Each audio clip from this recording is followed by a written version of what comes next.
Hey everyone, welcome to Midnight Mystic Stories. I noticed a lot of you who are watching and enjoying the content aren't subscribed yet. If you love spine-chilling stories, creepy encounters, and unexplained mysteries, make sure to subscribe and turn on the notification bell.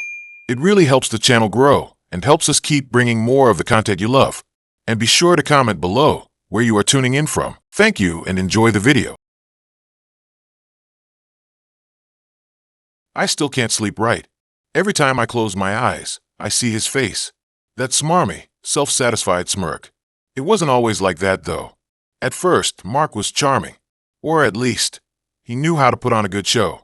It all started, predictably, online. Some dating app one can't even bring myself to look at anymore. His profile was generic enough. Hiking pictures, a blurry shot of him playing guitar, the usual self-deprecating bio about being awkward but lovable. I swiped right. What can I say? I was lonely, and he seemed harmless enough. We messaged back and forth for a couple of weeks before meeting in person. He was witty, engaging, and seemed genuinely interested in getting to know me. He asked about my work. I'm a graphic designer. My hobbies, reading, hiking, the usual, and my family. He even remembered little details from our previous conversations, which made me feel like he was actually paying attention. Our first date was at a small Italian restaurant in my neighborhood. He was on time, dressed nicely, and even brought me a small bouquet of wildflowers. It felt almost too perfect, like something out of a movie. We talked for hours that night, about everything and nothing. He told me about his job as a software engineer, his passion for music, and his dream of traveling the world. I found myself laughing easily, feeling comfortable and at ease in his presence. The second date was even better. We went to a concert in the park, spread out a blanket, and listened to live music under the stars. He held my hand, and it felt right. For the first time in a long time, I felt like I was connecting with someone on a deeper level. Things progressed quickly after that. We started spending more and more time together, going on dates, cooking dinner at each other's apartments, and just generally enjoying each other's company. He was attentive, affectionate, and seemed genuinely invested in the relationship. I was falling hard. Looking back, there were red flags. Subtle, almost imperceptible at first, but they were there. He could be possessive, wanting to know where I was and who I was with at all times. He didn't like it when I spent time with my friends, claiming he missed me too much. He also had a tendency to get jealous easily, even when there was no reason to be. I brushed these things off as quirks, signs of his affection. I wanted to believe that he was just really into me. I ignored my gut, which was screaming at me that something wasn't right. I wanted to believe in the fairy tale. The first real crack appeared a few months into the relationship. We were at a party at my friend Sarah's house. I was talking to an old college buddy when Mark came over and wrapped his arm possessively around my waist. He glared at my friend, his eyes cold and hard. "Who's this?" he asked, his voice dripping with jealousy. "This is Tom, an old friend from college," I said, trying to defuse the situation. "Tom, this is Mark, my boyfriend." Mark barely acknowledged Tom, his gaze fixed on me. "We should go," he said, his voice low and threatening. I was mortified. I apologized to Tom and tried to explain Mark's behavior, but the damage was done. My friends noticed the tension, and I could see the concern in their eyes. Later that night, after we had left the party, Mark and I got into a huge fight. I accused him of being jealous and controlling. He accused me of flirting with other guys and not appreciating him enough. The fight escalated quickly, with both of us saying things we later regretted. I stormed off to bed, tears streaming down my face. I couldn't believe that the man I thought I loved could be so cruel. The next morning, Mark apologized profusely. He said he was just insecure and that he loved me too much to lose me. He promised to work on his jealousy and to be more trusting. I wanted to believe him. I wanted to salvage the relationship. So I forgave him. But the cracks kept widening. The possessiveness grew stronger, the jealousy more intense. He started isolating me from my friends and family, convincing me that they didn't have my best interests at heart. He controlled my finances, telling me how to spend my money. He even started dictating what I could wear, criticizing my clothes, and telling me to dress more appropriately. I was losing myself. I was becoming a shell of the person I used to be. I was trapped in a relationship that was slowly suffocating me. One night, things took a turn for the worse. We were at his apartment, having dinner. I had made a comment about a coworker at work, a harmless joke about his quirky personality. Mark's face darkened. "Are you attracted to him?" he asked, his voice dangerously low. "What? No, of course not," I said, confused by his reaction. "He's just a coworker." "Don't lie to me," he snarled. "I can see it in your eyes. You want him." I tried to reason with him, to explain that he was being ridiculous, but he wouldn't listen. He grabbed my arm, his grip tight and painful. "You're mine," he hissed. "You belong to me. You're not allowed to look at anyone else." I tried to pull away, but he wouldn't let go. He tightened his grip, his nails digging into my skin. I cried out in pain. That's when he slapped me. The force of the blow knocked me off balance. I stumbled backward, landing hard on the floor. My head hit the edge of the coffee table, and I saw stars. He stood over me, his face contorted with rage. "You deserve that," he said, his voice cold and devoid of emotion. "You need to learn your place." I was terrified. I crawled backward, trying to get away from him. He followed me, his eyes burning with anger. "Please, Mark, stop," I begged, tears streaming down my face. "I'm sorry. I won't do it again." He didn't stop. He continued to yell, to threaten, to intimidate. I was trapped, helpless, and completely at his mercy. I don't remember much of what happened after that. It's all a blur of fear, pain, and confusion. I know he hit me again, several times. I know I screamed and cried and begged him to stop, but he didn't. Eventually, he passed out, exhausted, perhaps, or maybe fueled by the adrenaline that made him act out. I don't know. I lay there for hours, huddled on the floor, too scared to move. I was covered in bruises, my head throbbing, my body aching. I felt broken, shattered, and completely alone. When he finally woke up, he didn't remember anything that had happened.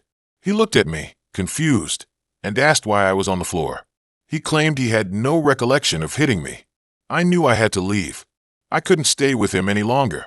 My life was in danger. I waited until he went to work, then packed my bags and left. I didn't take much, just the essentials, clothes, my phone, my wallet. I was too afraid to take anything of value, fearing that he would come after me. I went to my friend Sarah's house, the same friend whose party led to problems. She took one look at me and knew something was wrong. I broke down in her arms, sobbing uncontrollably. I told her everything, about the possessiveness, the jealousy, the control, the violence.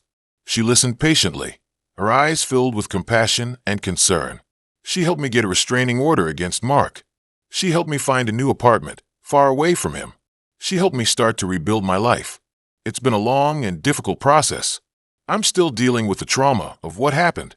I have nightmares, flashbacks, and panic attacks. I'm in therapy, trying to heal the emotional scars that Mark left behind. I'm slowly starting to feel like myself again. I'm reconnecting with my friends and family. I'm pursuing my hobbies and interests. I'm learning to trust myself again. But I'll never forget what happened. I'll never forget Mark's face, his smarmy smirk, his cold and calculating eyes. I'll never forget the fear, the pain, and the humiliation. I replay that night over and over again in my head, trying to make sense of it, trying to understand how I could have been so blind, so naive, so willing to ignore the red flags. I know I'll never be the same person I was before I met Mark. I'm more cautious now, more guarded, more aware of the dangers that lurk beneath the surface. I'm also stronger, more resilient, and more determined than ever to live a life free from fear and abuse. I'm a survivor, and I will not let Mark destroy me. I'm dating myself for now. It's more than enough. It started like any other conversation on the app. "Hey, how's your week going?" Simple, innocuous, the kind of opener that blends into the digital hum of endless profiles and fleeting connections. His name was Liam, and his profile was fine. Not overly curated, not aggressively attractive, just a regular guy with a friendly smile and a couple of pictures doing regular things. Hiking at a brewery, posing awkwardly with a dog that probably wasn't his. He listed his job as a software engineer, mentioned a love for indie films, and said he was looking for someone chill and down to earth. Standard dating app fare. I was bored, restless, and vaguely optimistic that maybe, just maybe, I could find someone who wasn't completely awful. My track record with dating apps wasn't exactly stellar. There was the guy who spent the entire date talking about his ex, the one who mansplained my own profession to me. And the less said about the crypto bro, the better. So Liam seemed like a safe bet. Normal. Predictable. We chatted for a few days, the conversation flowing easily. We talked about our favorite movies, our terrible bosses, our shared love of overpriced coffee. He seemed genuinely interested in what I had to say, which was a refreshing change. He asked thoughtful questions, listened attentively, or at least typed as if he was, and even made me laugh a few times. We shared a similar sense of humor, a dry, sarcastic wit that I appreciated. After a week of texting, he suggested we meet for a drink. I hesitated. I was tired of the dating app carousel, tired of the awkward silences and forced smiles. But something about Liam felt different. I couldn't quite put my finger on it, but there was a genuine quality to him that I found appealing. Plus, I was genuinely curious to see if he was as normal in person as he seemed online. Sure, I replied. How about Friday? He suggested a small, dimly lit bar near my apartment. It was a place I'd been to a few times, a quiet spot where you could actually hear each other talk. Perfect. Friday arrived, and I found myself surprisingly nervous. I spent way too long trying to decide what to wear, finally settling on a simple black dress and a pair of boots. I did my makeup, trying to strike that elusive balance between effortlessly chic and I didn't try too hard. When I arrived at the bar, Liam was already there, sitting at a table in the corner. He looked exactly like his pictures, maybe a little bit taller.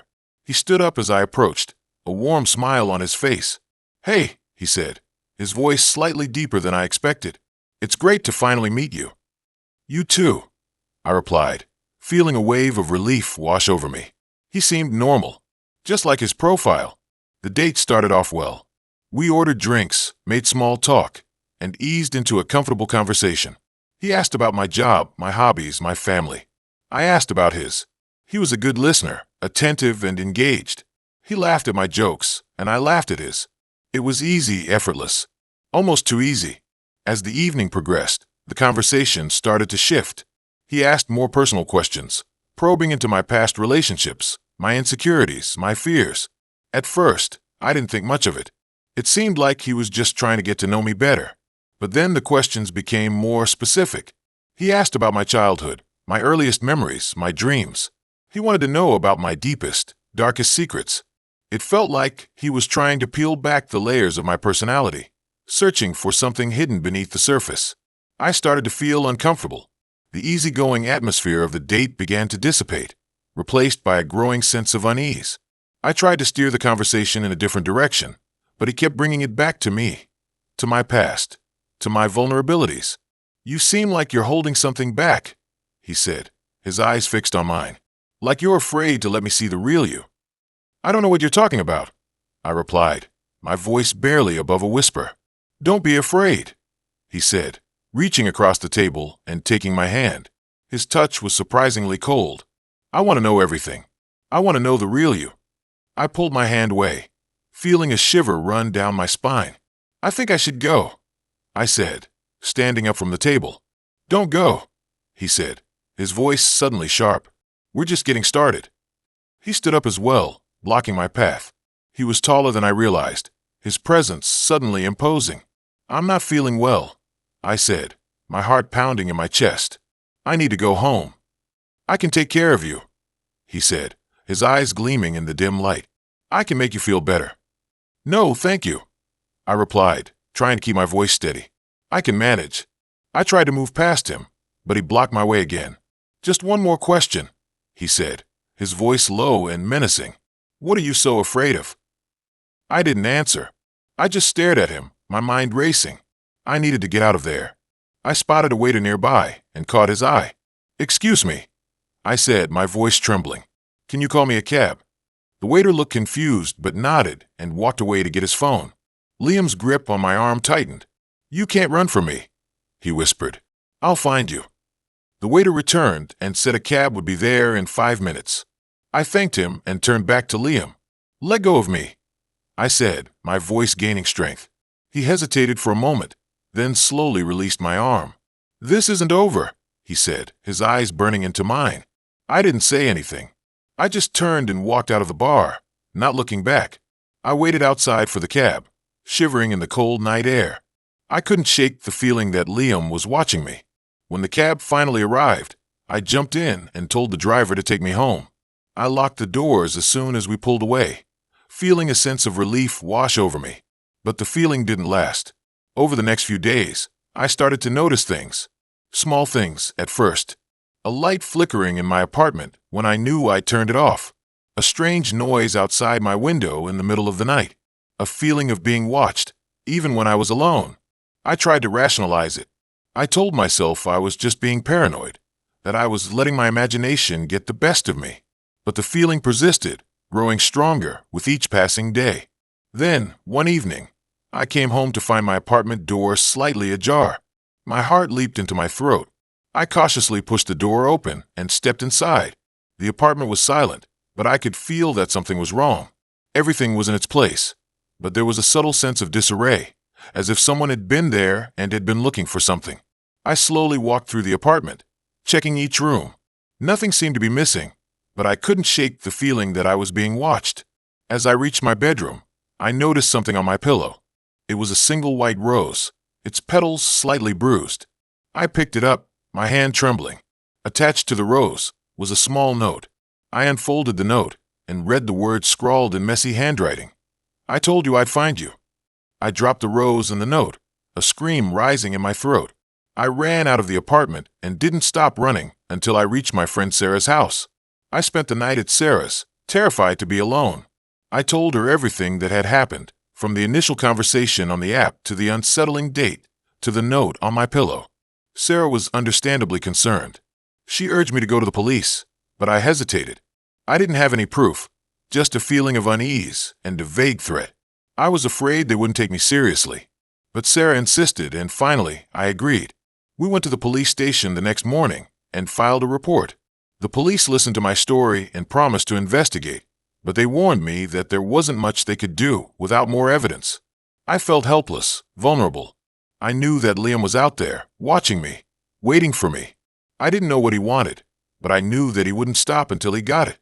I spent the next few weeks living in a state of constant fear. I changed my locks, installed a security system, and avoided going out alone. I felt like I was living in a horror movie, waiting for the monster to jump out from the shadows. One night, I was lying in bed, unable to sleep. The city was quiet, but I could still hear the faint sounds of traffic in the distance. Suddenly, I heard a noise outside my window, a soft tapping, like someone was gently knocking on the glass. My heart leaped into my throat. I froze, listening intently.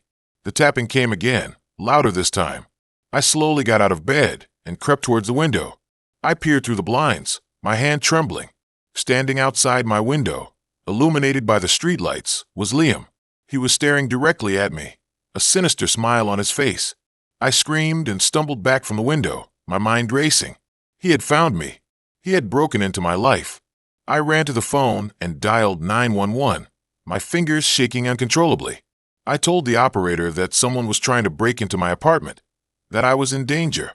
The operator assured me that help was on the way. I waited, paralyzed with fear, for the police to arrive. But they didn't come. The tapping on the window grew louder, more insistent. I could hear Liam's voice, muffled but clear. "Let me in," he said. "I just want to talk." I didn't answer. I just stood there, frozen in terror, waiting for the inevitable. The tapping stopped. For a moment, there was silence. Then, I heard a loud crash as the window shattered, sending shards of glass flying across the room. Liam climbed through the broken window, his eyes burning with a terrifying intensity. He was inside. He was standard stuff. Her profile had all the usual tropes: a cute dog, a picture with her friends looking effortlessly happy, and a witty bio about needing someone to share her love of obscure documentaries with.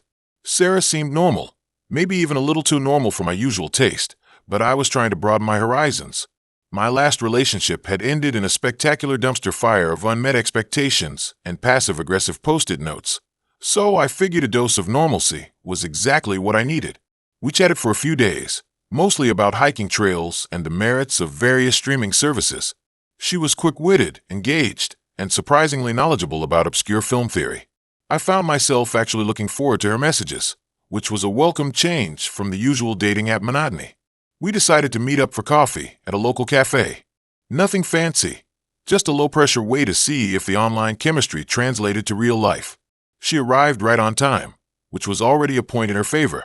She looked even better in person than in her photos, with bright eyes and a genuine smile. The conversation flowed easily, jumping from travel stories to career aspirations to our shared love of bad puns. We laughed a lot, and I found myself feeling genuinely comfortable, something that hadn't happened on a first date in, well, a long time. As we were wrapping up, she mentioned a unique hobby. "I also collect antique mourning jewelry," she said casually, as if that was the most normal thing in the world. I raised an eyebrow, intrigued. "Mourning jewelry? The kind with hair woven into intricate patterns?" "Yeah," she said, her eyes sparkling with enthusiasm. "It's fascinating. Each piece tells a story, a little piece of history preserved in miniature. I even know how to make it myself." I was definitely intrigued. "That's different," I said, trying to keep my tone neutral. "In a good way, though. I'd love to see your collection sometime." She smiled. "Maybe I'll show you. I have a few really interesting pieces. One with what I think is a piece of Beethoven's hair." I laughed, picturing myself holding a locket with a strand of the composer's DNA. "Okay, you've officially piqued my interest." We said goodbye, and I walked away feeling optimistic. Maybe this was the start of something good. The next few dates were equally pleasant. We went to art museums, saw a terrible but hilarious horror movie, and even attempted to cook a complicated Thai dish together, which ended in a minor kitchen fire but a lot of laughter. Sarah was smart, funny, and surprisingly down-to-earth. I was starting to let myself believe that maybe, just maybe, I'd finally found someone worth investing in. Then came the invitation to see her collection. She lived in a small, slightly dilapidated Victorian house on the outskirts of town. It was charming in a spooky way, with overgrown gardens and a creaky porch swing. As she led me inside, I couldn't help but notice the sheer amount of antique furniture crammed into every room. It felt like stepping back in time, but not in a particularly comfortable way. "Sorry for the mess," she said, gesturing around with a sheepish smile. "I'm still unpacking." I tried not to stare at the stacks of dusty boxes that lined the walls. "No problem," I said, forcing a smile. "It's cozy." She led me to a small room in the back of the house, which she referred to as her study.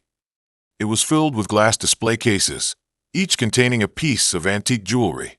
There were rings, necklaces, brooches, all crafted with intricate detail and a distinct Victorian flair. "Wow," I said, genuinely impressed. "This is incredible." She beamed with pride. "I've been collecting for years. Each piece has its own story." She started pulling out various items, explaining their history and significance. There was a locket containing a miniature portrait of a young woman who had died of consumption, a ring made from the hair of a deceased soldier, and a brooch crafted from jet, a type of fossilized wood used specifically for mourning jewelry. I was fascinated, but also slightly creeped out. It was one thing to appreciate the artistry of these pieces, but it was another to be surrounded by so many reminders of death and loss. "So," I said, trying to steer the conversation in a lighter direction, "you actually make these yourself?" She nodded, her eyes gleaming. "Yes, it's a lost art, but I've taught myself the techniques. It's incredibly rewarding to create something beautiful out of something so poignant." She led me to a small workbench in the corner of the room, which was covered in tools, materials, and strands of human hair. That's when the unease really started to set in. There were jars filled with neatly labeled bundles of hair, blonde, brown, red, black, each carefully separated and organized. "Where do you get all this?" I asked, trying to keep my voice casual. She smiled, a little too brightly. "Oh, various sources. Estate sales, antique shops. Sometimes people donate it to me." I didn't like the sound of that. "Sometimes people donate it to me." It felt vague, unsettling. "Donate?" I asked, pressing further. "Who donates human hair?" Her smile faltered slightly. "Well, you'd be surprised. Some people are just sentimental and want their loved one's hair to be preserved in a meaningful way." She quickly changed the subject, picking up a small locket and holding it out to me. "Look at this one. I just finished it yesterday. What do you think?" The locket was beautiful, crafted from silver and intricately engraved with a floral design. But as I looked closer, I noticed something strange. The hair inside wasn't woven into a pattern like the other pieces. Instead, it was arranged in a single, thick strand, coiled tightly in the center of the locket. "What kind of hair is this?" I asked, my voice barely a whisper. She didn't answer. She just stared at me, her eyes wide and unblinking. A bead of sweat trickled down my forehead. The room suddenly felt cold, suffocating. "Sarah," I said, my voice trembling, "where did you get this hair?" She licked her lips, her eyes darting around the room. I can't tell you," she whispered. "You wouldn't understand." "Understand what? That you're using hair from dead people? Because I'm already having a hard time with that." Her expression changed. The bright, cheerful Sarah I had come to know was gone, replaced by something darker, more unsettling. "It's not just dead people," she said, her voice low and husky. "It's special people." I took a step back, my heart pounding in my chest. "What do you mean, special?" She didn't answer. She just reached out and gently touched my arm. "You have beautiful hair," she said, her voice soft and hypnotic. "It would look lovely in a locket." That's when I knew I had to get out of there. I pulled my arm away and turned to leave, but she blocked my path. "Where are you going?" she asked, her voice laced with a chilling calmness. I have to go," I stammered. "I have an early meeting tomorrow." She smiled, a slow, predatory smile that sent shivers down my spine. "Don't be silly. You're not going anywhere." She reached into her pocket and pulled out something small and glinting. It was a pair of scissors. I froze, paralyzed with fear. "What are you doing?" I whispered. She stepped closer, her eyes fixed on my hair. "I just need a little piece," she said, her voice barely audible. "Just a little piece to remember you by." I didn't hesitate. I pushed past her, knocking her off balance, and ran. I ran out of the house, down the porch steps, and into the overgrown garden. I didn't stop running until I reached my car, fumbling with the keys as I desperately tried to unlock the door. I jumped inside, slammed the door shut, and locked it. I started the engine and peeled out of the driveway, not daring to look back. I didn't see her again. I blocked her number, deleted her from social media, and tried to erase her from my memory. But the image of her standing in that dusty room, holding those scissors, haunted my dreams for weeks. I learned a valuable lesson that day. Normalcy can be deceiving. Sometimes the most unsettling people are the ones who seem the most ordinary, the ones who hide their darkness behind a facade of wit and charm. And sometimes, a shared love of obscure documentaries isn't enough to outweigh a collection of antique mourning jewelry and a disturbing obsession with human hair. The worst part of it all is that I never got a good look at her dog. Okay, so, picture this. Me, fresh out of a messy breakup, convinced I needed to get back out there, to prove to myself, and maybe my ex, that I was still desirable. Dumb, I know. But hey, we all do dumb things after a heartbreak. I'd always been a bit wary of online dating, mostly because I'm terrible at taking pictures, and even worse, at writing those little bio blurbs that are supposed to encapsulate your entire personality. But my friend Sarah swore by this app called Ethereal, said it was different, deeper, and more about connection than superficiality. Famous last words, right? Ethereal was weird. It didn't have the typical swipe left, swipe right setup. Instead, you answered these long, winding questionnaires about your beliefs, fears, and desires. The app then matched you with people who had similar energetic signatures. Super woo-woo, I know. But like I said, I was trying to be open-minded. My profile picture was some blurry, poorly lit shot of me hiking, the outdoorsy type apparently, and my bio was just a vague quote from a book I liked. I wasn't really putting in the effort.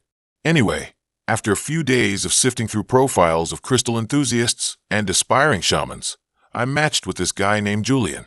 His profile was even more cryptic than mine. He had one black and white photo, a close-up of his eye, and his bio was just a single word: seeker. Intrigued and bored, I messaged him. Our conversations were odd. He didn't ask the usual, "How's your day?" or "What do you do?" He wanted to know about my recurring dreams, my earliest memories, and what I believed happened after death. It was like he was trying to dissect my soul. But honestly, I was kind of into it.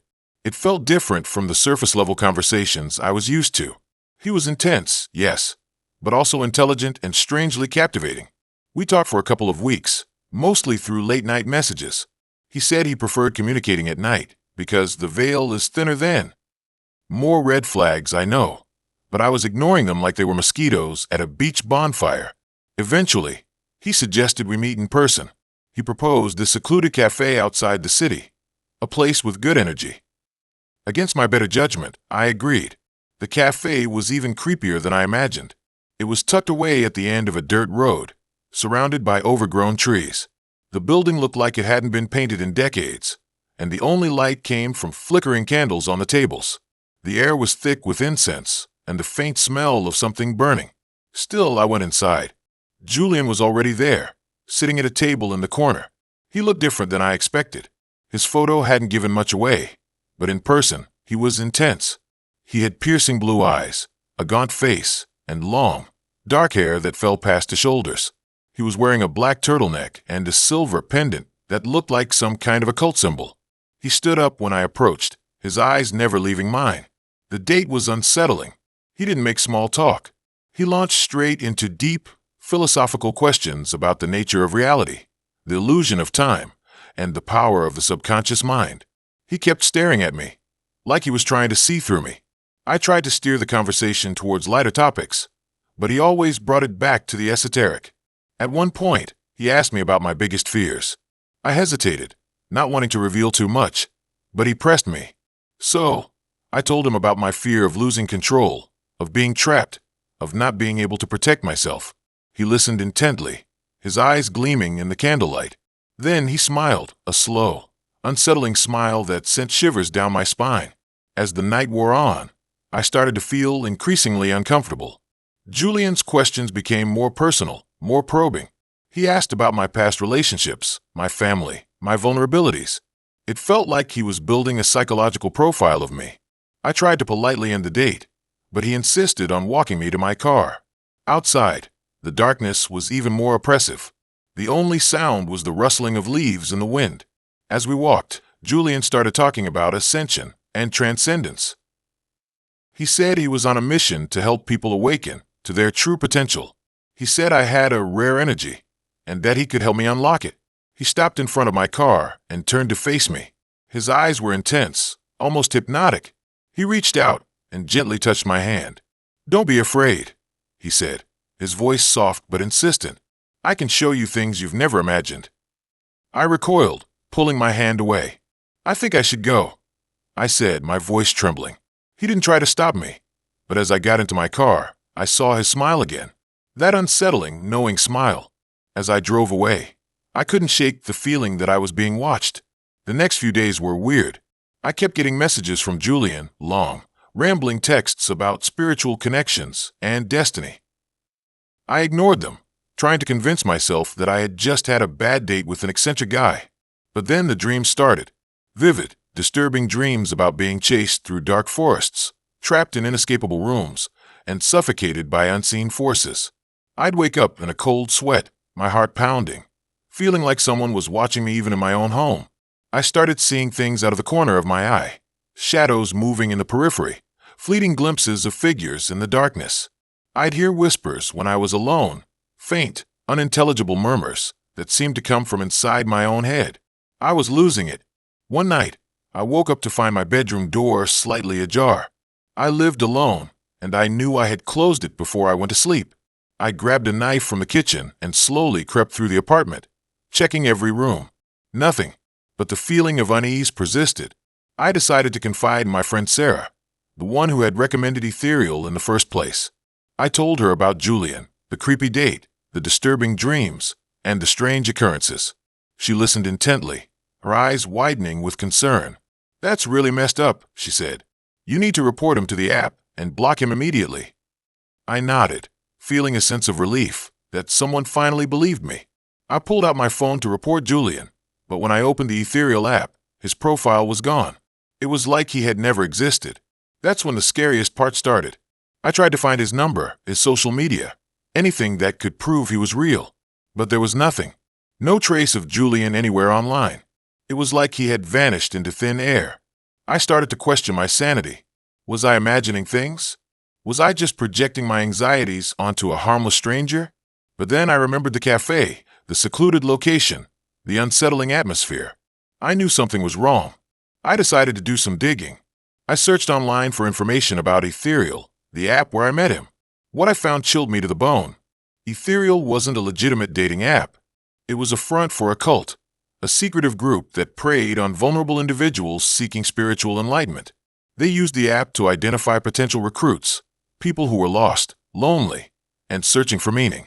They would lure them in with promises of connection and transcendence, then slowly manipulate them into joining their cult. The cult was led by a charismatic figure who went by the name of the Seeker, a man who claimed to have access to hidden knowledge and the power to unlock human potential.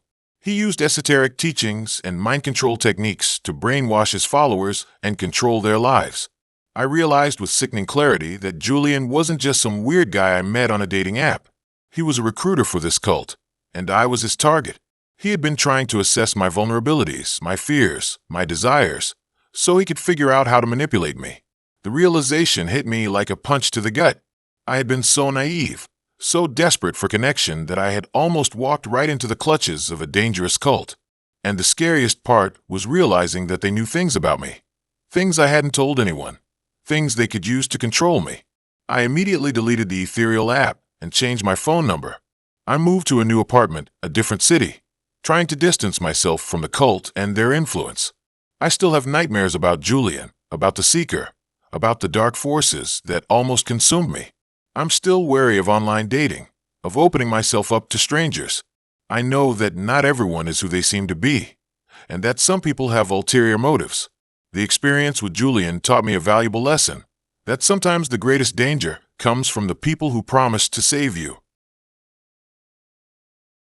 What started as a normal day turned into a twisted game of cat and mouse that I'm still trying to untangle.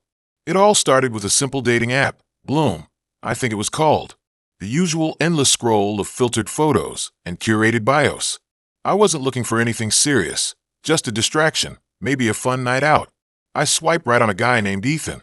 His profile was pretty generic. Hiking photos, a picture with a dog, a witty bio about liking pizza, and bad jokes. He was cute enough, with kind eyes and a disarming smile. We matched, and he messaged me almost immediately. Our initial conversations were light and easy. He asked about my job, my hobbies, my favorite movies. He seemed genuinely interested, not just going through the motions. We had a few laughs, and I felt a spark of connection. After a few days of chatting, he suggested we meet up for coffee. I hesitated. I was busy with work, and the thought of another awkward first date wasn't exactly appealing. But something about Ethan felt different. He was persistent without being pushy, and his messages were always thoughtful and engaging. Eventually, I agreed. We met at a small cafe near my apartment. He was even more attractive in person. He was tall, with broad shoulders and a warm, easy smile. He had a way of making me feel comfortable and at ease. We talked for hours, about everything and nothing. The conversation flowed effortlessly, and I found myself laughing more than I had in months. It was one of those rare dates where everything just clicked. As the date ended, he walked me back to my apartment. We stood outside my door for a moment, both of us a little hesitant to say goodbye. He leaned in and kissed me, a soft, lingering kiss that left me wanting more. I went inside with a smile on my face, already looking forward to our next date. And then things started to get weird. The next day, Ethan texted me, saying he had a great time and wanted to see me again soon. I was thrilled. We made plans to go out for dinner the following week. But in the days leading up to our date, something felt off. He started texting me more frequently, almost obsessively. He wanted to know what I was doing every minute of the day. He'd get annoyed if I didn't respond immediately. At first, I brushed it off as him being eager, but it quickly became suffocating. He started showing up at my work unannounced, claiming he was just in the neighborhood. He'd wait for me outside my apartment building, wanting to walk me to the subway. I tried to tell him that I needed space, that his constant presence was making me uncomfortable. But he didn't seem to understand. He'd apologize profusely, promising to do better, but then he'd go right back to his obsessive behavior. I started avoiding him. I stopped responding to his texts, made excuses when he asked to see me. But he wouldn't take the hint. He'd call me repeatedly, leave voicemails begging me to talk to him. He even started sending me gifts, flowers, chocolates, a creepy stuffed animal that I immediately threw away. I was starting to get genuinely scared. His behavior was escalating, and I didn't know what he was capable of. One evening, I came home from work to find a note taped to my door. It was handwritten, in messy, erratic letters. "I know you're avoiding me," it read, "but you can't hide forever. I'm always watching." I felt a chill run down my spine. This wasn't just creepy, it was terrifying. I went inside, locked the door, and called the police. They took my statement, but they couldn't do much without concrete evidence of a threat. They advised me to get a restraining order, but that required me to confront Ethan in court, something I was too afraid to do. I felt trapped, helpless. I knew I had to do something, but I didn't know what. I started staying with friends, changing my routine, trying to make myself invisible. But Ethan always seemed to find me. He'd show up at the coffee shop I frequented, the gym I went to, even the grocery store I shopped at. It was like he was stalking me. I started to feel like I was losing my mind. I was constantly on edge, afraid to leave my apartment, afraid to answer my phone. I was living in a constant state of fear. One day, I received a package in the mail. It was a small, unmarked box. I hesitated to open it, but curiosity got the better of me. Inside, there was a single photograph. It was a picture of me, taken through my apartment window. I was sitting on my couch, reading a book. The photo was recent, taken just a few days earlier. I felt a wave of nausea wash over me. He was watching me. He was in my apartment building, spying on me. I was no longer safe anywhere. I packed a bag and fled my apartment. I didn't tell anyone where I was going, not even my closest friends. I just needed to disappear, to get away from Ethan. I drove for hours, until I reached a small, remote town in the mountains. I checked into a motel under a fake name and tried to get some sleep, but I couldn't. I was haunted by the image of the photograph, the knowledge that Ethan was always watching. The next morning, I decided to go to the local police station. I knew I couldn't keep running forever. I needed to report Ethan's behavior, to get him arrested before he did something truly awful. I told the officers everything, showing them the note, the photograph, the countless texts and voicemails. They listened patiently, taking my concerns seriously. They ran a background check on Ethan and discovered that he had a history of stalking and harassment. He had been arrested several times for similar offenses, but he had always managed to get off with a slap on the wrist. This time, they assured me, they would make sure he didn't get away with it. They issued a warrant for his arrest and began tracking his cell phone. A few hours later, I received a call from the police. They had located Ethan's car parked near the motel where I was staying. They were setting up a perimeter, preparing to arrest him. I felt a surge of relief wash over me. It was finally over. But then, the officer on the phone said something that made my blood run cold. "We found something in his car," he said. "Something you need to see."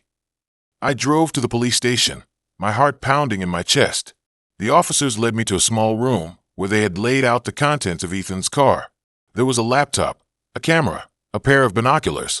And then I saw it, a scrapbook filled with photos of me. Photos from our first date. Photos of me walking to work. Photos of me grocery shopping. Photos of me inside my apartment. But these weren't just ordinary photos. They were meticulously arranged, annotated with creepy, obsessive captions. He had been documenting my every move, obsessively tracking my life.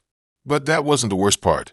Tucked inside the scrapbook, I found a single page torn from a magazine. It was an advertisement for a wedding dress. The dress was beautiful, white and flowing, with delicate lace details. And next to the advertisement, Ethan had written a single word: ours. I felt a wave of terror wash over me. He wasn't just stalking me. He was planning something sinister. The police arrested Ethan and charged him with stalking, harassment, and making terroristic threats. He was denied bail and ordered to undergo a psychiatric evaluation. I testified against him in court, recounting his obsessive behavior, his terrifying messages, the photograph through my window. The judge found him guilty and sentenced him to several years in prison. I thought it was over. I thought I could finally move on with my life. But even after he was behind bars, Ethan continued to haunt me. I received letters from him in prison, rambling, delusional messages professing his love for me, promising to wait for me. I burned every letter without reading it. I changed my name, moved to a different state, and started a new life. I try to forget about Ethan, to erase him from my memory. But he was always there, lurking in the shadows, a constant reminder of the terror I had experienced. Years have passed since then, but I still struggle with anxiety and trust issues. I'm afraid to date, afraid to let anyone get too close. I know that Ethan is still out there, somewhere, waiting for me, and I know that he will never truly let me go. It just started as a normal day. I never imagined I'd be telling this story, not because it's too outlandish or unbelievable, but because it's just embarrassing. Humiliating, really. I've always considered myself a fairly savvy person, not easily fooled. I prided myself on my intuition, my ability to read people. Apparently, I was dead wrong. It all started with a dating app, not Tinder, something a little more niche, catering to people who supposedly wanted meaningful connections. Yeah, right. I was freshly divorced in my late 30s, and just dipping my toes back into the dating pool. My friends kept telling me to get out there, meet new people. This app seemed like a low-pressure way to do just that. His profile stood out. Liam. Tall, dark, handsome, and a writer. He listed some of my favorite authors, quoted poetry I actually recognized, and claimed to enjoy long walks on the beach. I know. But the rest of his profile was so on point. We matched almost instantly, and the conversation flowed effortlessly. He wasn't pushy or overly complimentary, just genuinely interested. He asked about my work, my hobbies, my favorite movies. We debated the merits of different coffee shops, shared embarrassing childhood stories, and even delved into deeper topics like our hopes and fears for the future. It felt easy. Too easy, maybe. After a week of constant messaging, he suggested we meet for coffee. I hesitated. I was still nervous about the whole dating thing, the fear of awkward silences and forced conversation. But Liam seemed different. He seemed real. So I agreed. The coffee date went even better than I expected. He was even more attractive in person, with a disarming smile and eyes that seemed to genuinely see me. We talked for hours, completely losing track of time. We discovered a shared love for vintage bookstores and obscure documentaries. He made me laugh. He made me think. And he made me feel seen. We went on several more dates over the next few weeks. Each one felt like a natural progression, a deeper connection forming. We explored local art galleries, tried new restaurants, and even went for a hike in the nearby mountains. He was attentive, thoughtful, and always made me feel like I was the only woman in the world. It was during one of those hikes that he started opening up about his past. He told me about his troubled childhood, his struggles with depression, and a past relationship that had ended badly. He painted a picture of himself as a sensitive, wounded soul, searching for someone to truly understand him. I fell for it, hook, line, and sinker. My nurturing instincts kicked in, and I wanted to be that person for him, the one who could heal his wounds and show him what true love was. I ignored the small voice in the back of my head that whispered warnings, the nagging feeling that something wasn't quite right. Things started moving quickly. Within a month, we were spending almost every night together. He practically moved into my apartment, filling my space with his books, his clothes, his presence. I was head over heels, convinced that I had finally found the one. Then came the requests. Small at first, almost insignificant. He needed help with rent. His writing wasn't really taking off. He was waiting on a check. Could I spot him a few $100s? Of course I could. I was in love, and what's a few dollars when you're helping someone you care about? Then it became more. His car needed repairs. His phone bill was overdue. He needed to buy new software for his writing. Each time, he promised to pay me back. Swore it was just a temporary setback. Each time, I handed over the money, my doubts growing with each transaction. My friends started raising concerns. They pointed out how quickly things had progressed, how much money I was lending him, how little I actually knew about his life before me. I brushed them off, accusing them of being jealous or just not understanding our connection. The first big red flag came during a casual conversation about family. I asked about his parents, and he became evasive, changing the subject quickly. When I pressed him, he claimed they were estranged, living overseas, and he hadn't spoken to them in years. It seemed odd, but I chalked it up to his troubled past. Then one night, I decided to do some digging. I know, it sounds terrible, but my intuition was screaming at me, and I couldn't ignore it any longer. I started with a simple Google search of his name, and that's when the cracks began to appear. His social media presence was minimal, A few dormant accounts with very little information. There were no pictures of him with family or friends. No mentions of his writing career. It was like he had deliberately erased his past. I dug deeper, searching for any mention of his name in literary publications or online writing communities. Nothing. He claimed to have published several short stories and articles, but I couldn't find any evidence to support his claims. Then I found it, a small forum dedicated to exposing online dating scams.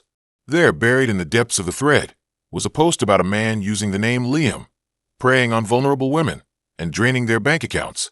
The description matched him perfectly. My blood ran cold. I scrolled through the thread, reading the horror stories of other women who had fallen for his charm, his lies, his carefully constructed persona. They described the same pattern of rapid escalation, emotional manipulation, and financial exploitation. I felt sick to my stomach, a wave of nausea washing over me. I had been so blind, so naive. How could I have been so easily fooled? I had prided myself on my intelligence, my intuition, but I had completely missed the warning signs. I confronted him that night. I showed him the forum post, the Google searches, the lack of evidence to support his claims. He denied everything at first, claiming it was all a misunderstanding, a case of mistaken identity. But as I laid out the evidence, his facade began to crumble. He finally confessed, tears streaming down his face, begging for forgiveness. He admitted that his name wasn't Liam, that he wasn't a writer, that his entire life was a lie. He claimed he had fallen in love with me, that he never meant to hurt me, that he just needed the money to escape his troubled past. I didn't believe a word of it. I kicked him out that night, changed the locks, and blocked him on every platform imaginable. I felt like an idiot, a fool who had been played for a sucker. The aftermath was brutal. The emotional toll was immense. The feelings of betrayal, anger, and shame were overwhelming. I couldn't sleep, couldn't eat, couldn't shake the feeling that I had been violated in some way. Then there was the financial damage. I had lent him thousands of dollars, money I couldn't afford to lose. He was long gone, vanished without a trace, leaving me with nothing but debt and a broken heart. I reported him to the police, but they said there was little they could do. He was a professional, they said, skilled at covering his tracks and evading detection. They advised me to cut my losses and move on. It took me a long time to recover from the experience. I went to therapy, leaned on my friends and family, and slowly began to rebuild my life. I learned to trust my instincts, to set boundaries, and to be more cautious about who I let into my life. I still use dating apps, but I approach them with a healthy dose of skepticism. I'm more aware of the red flags, more willing to walk away from situations that feel off. The experience taught me a valuable lesson, that even the most intelligent, discerning people can be vulnerable to manipulation and deception. It's a reminder to trust your gut, to be wary of people who seem too good to be true, and to protect yourself from those who would exploit your vulnerabilities. And also a reminder that some people truly have terrible intentions. I never imagined I'd be telling this story, but I hope that by sharing my experience, I can help prevent others from falling victim to the same kind of scam. It's a reminder that love can blind you, and that sometimes the most charming people are the ones you should be most wary of. The wounds will eventually heal.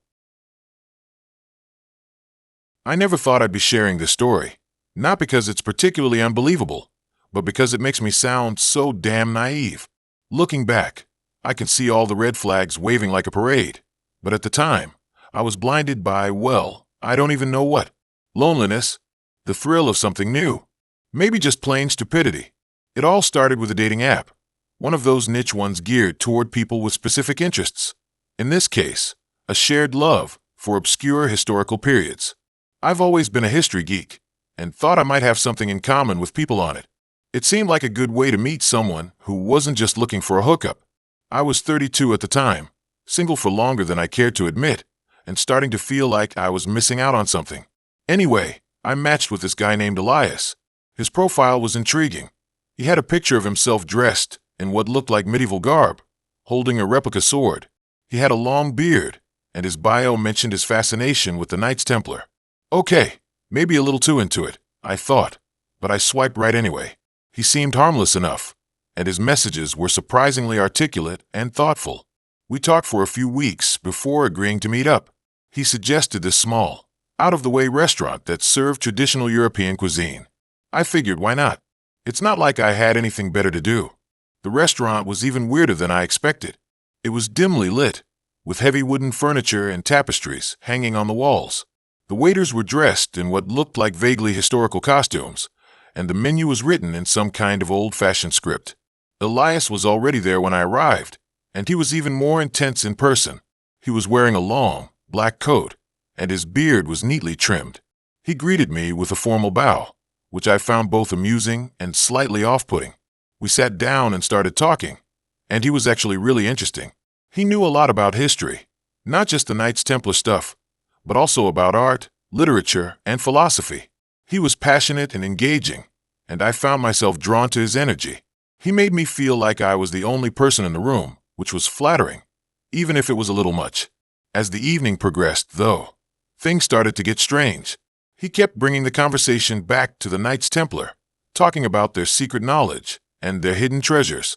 He said he believed they were still active today, working behind the scenes to influence world events. I laughed it off, thinking he was just being eccentric, but he seemed dead serious. Then he started talking about a sacred mission and said he was looking for someone to help him. I asked him what he meant, and he just smiled mysteriously and said, "You'll find out in time."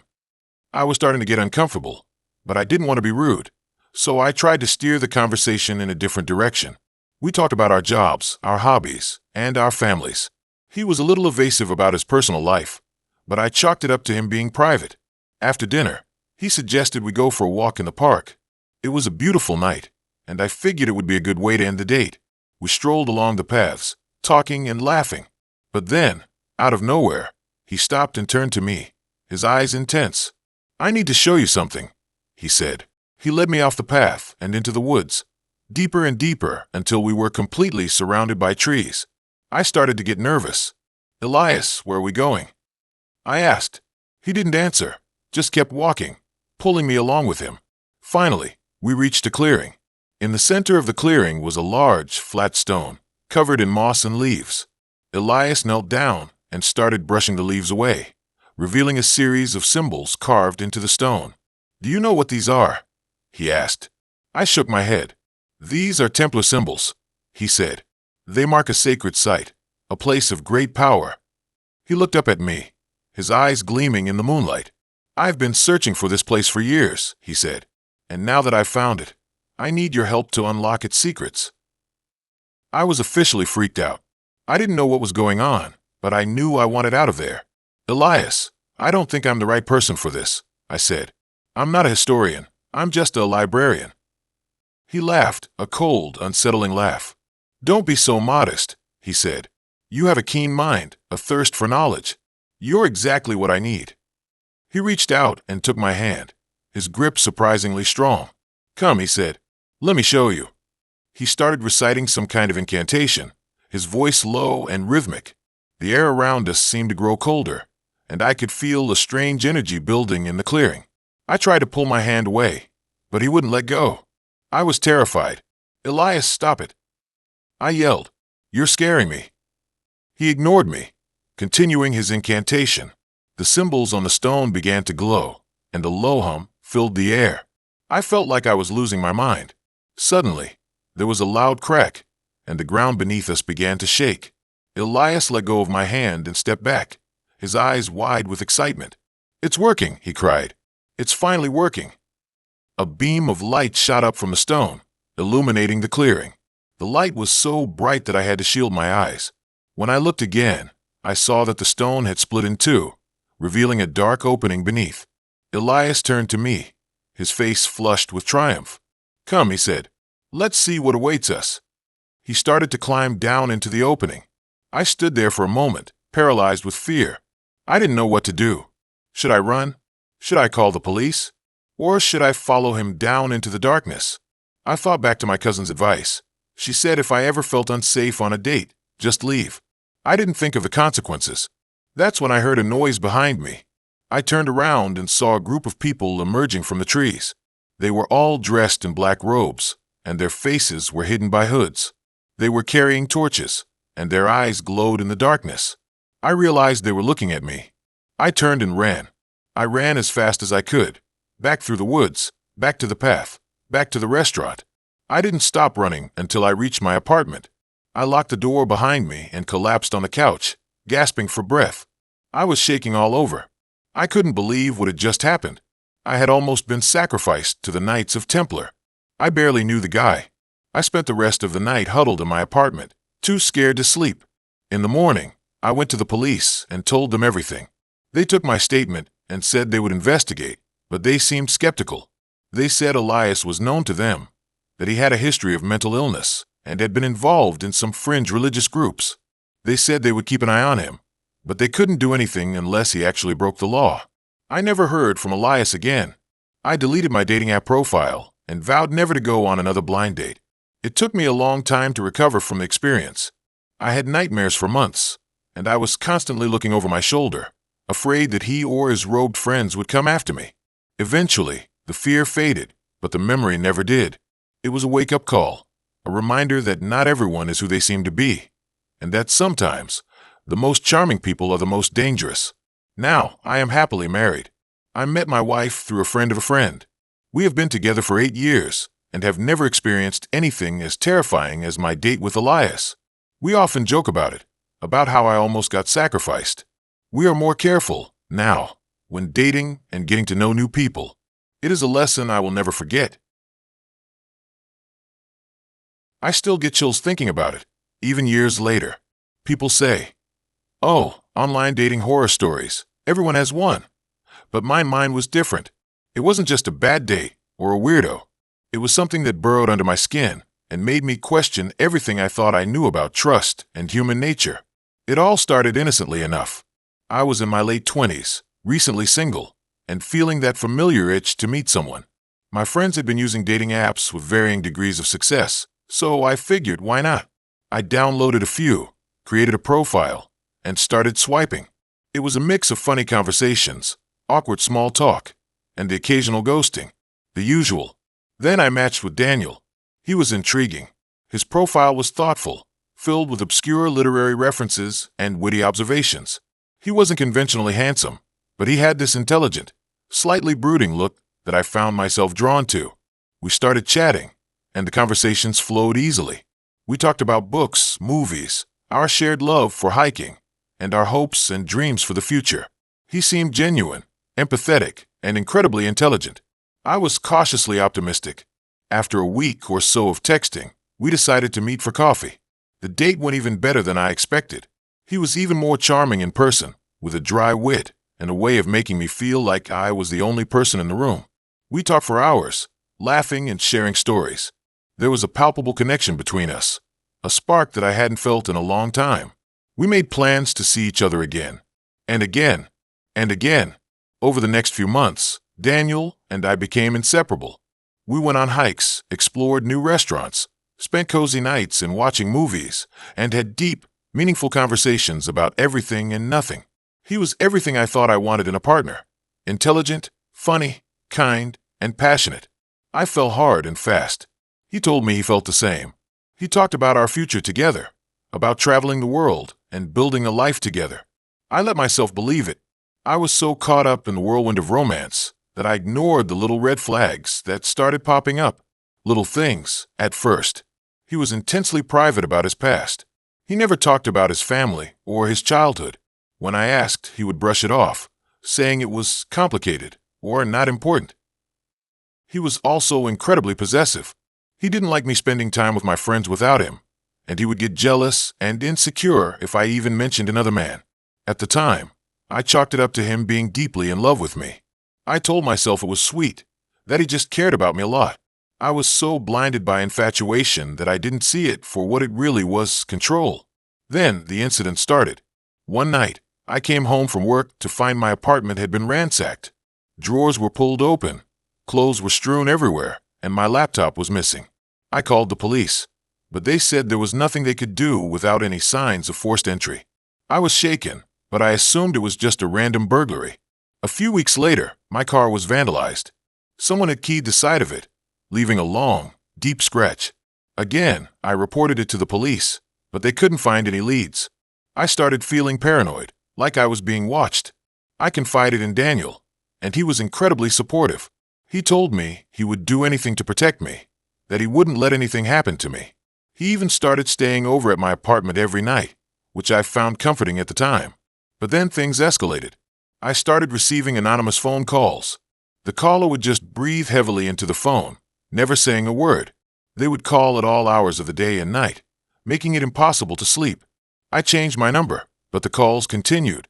It was like the caller knew my new number before I even gave it out. I was terrified. I told Daniel about the calls, and he became even more protective. He started monitoring my phone, checking my messages and call logs. He said he was just trying to help, to find out who was harassing me. But it felt invasive, like he was trying to control me. One day, I received a package in the mail.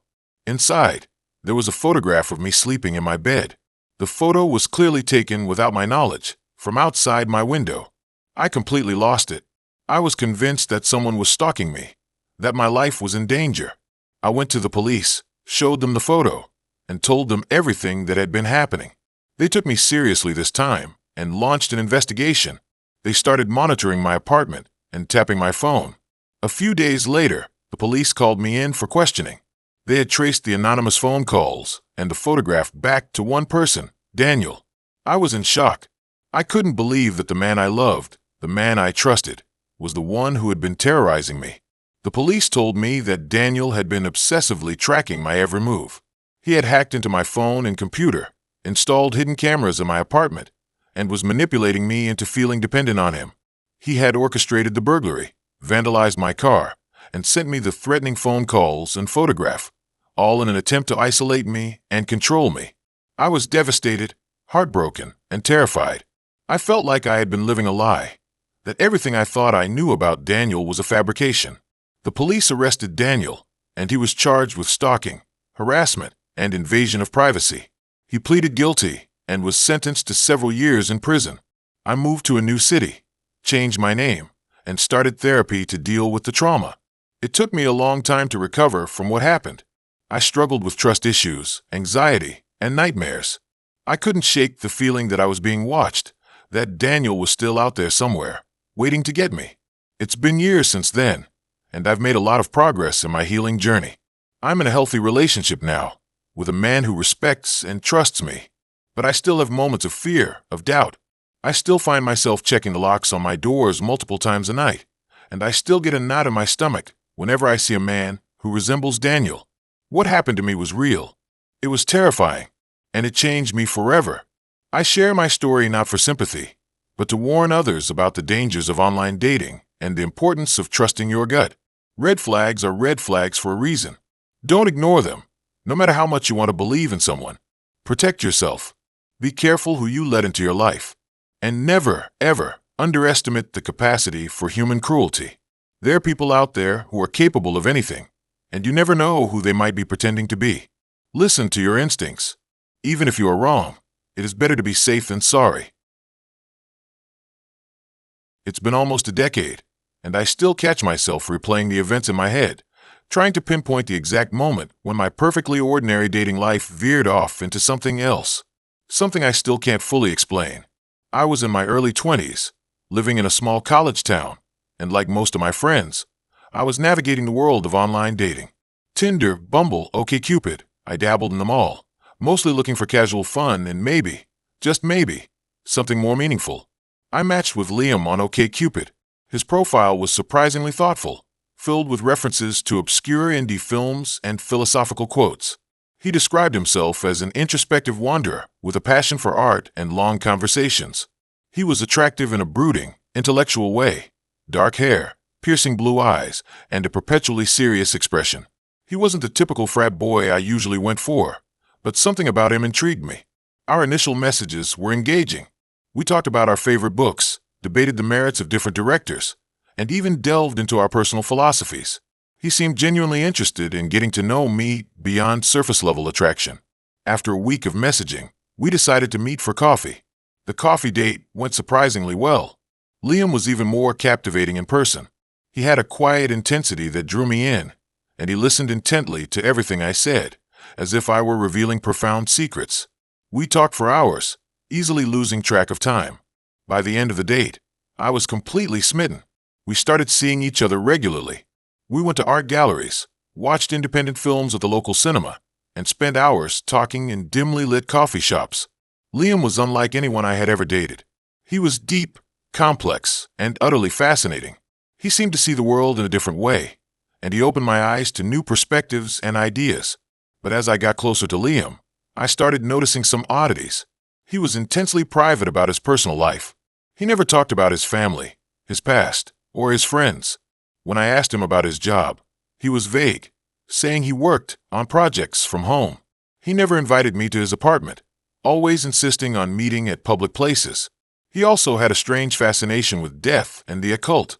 He collected antique books on spiritualism, attended seances, and often spoke about the afterlife with an unsettling curiosity. He wasn't overtly morbid, but there was a persistent undercurrent of darkness in his personality that made me uneasy.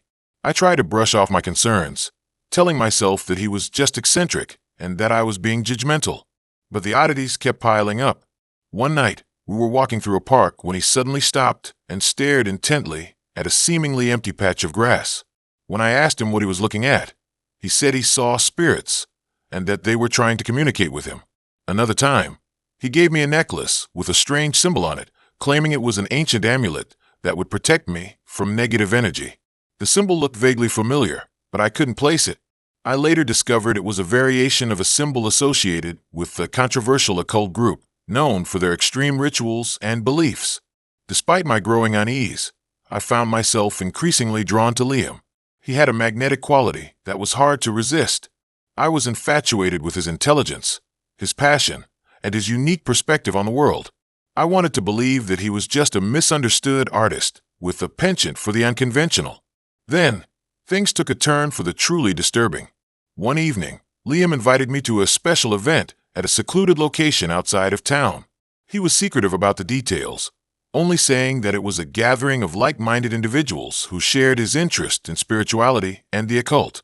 Despite my reservations, I agreed to go.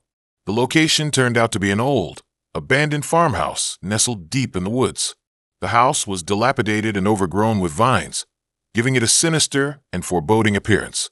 As we approached the entrance, I could hear chanting and the faint sound of drums coming from inside. When we entered the house, I was immediately struck by the scene before me. A group of people dressed in dark robes were gathered in a circle in the center of the living room. Candles flickered, casting eerie shadows on the walls. The air was thick with incense and a strange, musty odor. Liam led me to a spot on the edge of the circle and whispered that I should just observe and not participate. I nervously nodded, feeling increasingly out of place and uncomfortable. The chanting intensified, and the group began to sway and move in a rhythmic fashion. Then, the leader of the group, a gaunt man with piercing eyes, stepped forward and began to speak in a language I didn't understand. His voice was deep and resonant, and his words seemed to vibrate through the air. The chanting grew louder, and the atmosphere in the room became increasingly charged. Suddenly, the leader raised his hands and shouted something in the unknown language. At that moment, several members of the group grabbed a young woman who was standing nearby and dragged her into the center of the circle. The woman screamed and struggled, but her cries were quickly drowned out by the chanting. I watched in horror as the group began to perform some sort of ritual on the woman. They chanted, danced, and made strange gestures over her body. I couldn't understand what they were doing, but it was clear that it was something deeply disturbing and potentially dangerous. I turned to Liam, my eyes wide with terror, and asked him what was happening. He simply smiled and said that it was a cleansing ceremony, and that the woman was willingly participating. I didn't believe him. I knew that something terrible was about to happen. I tried to leave, but Liam grabbed my arm and held me back. He insisted that I stay and witness the power of the ritual.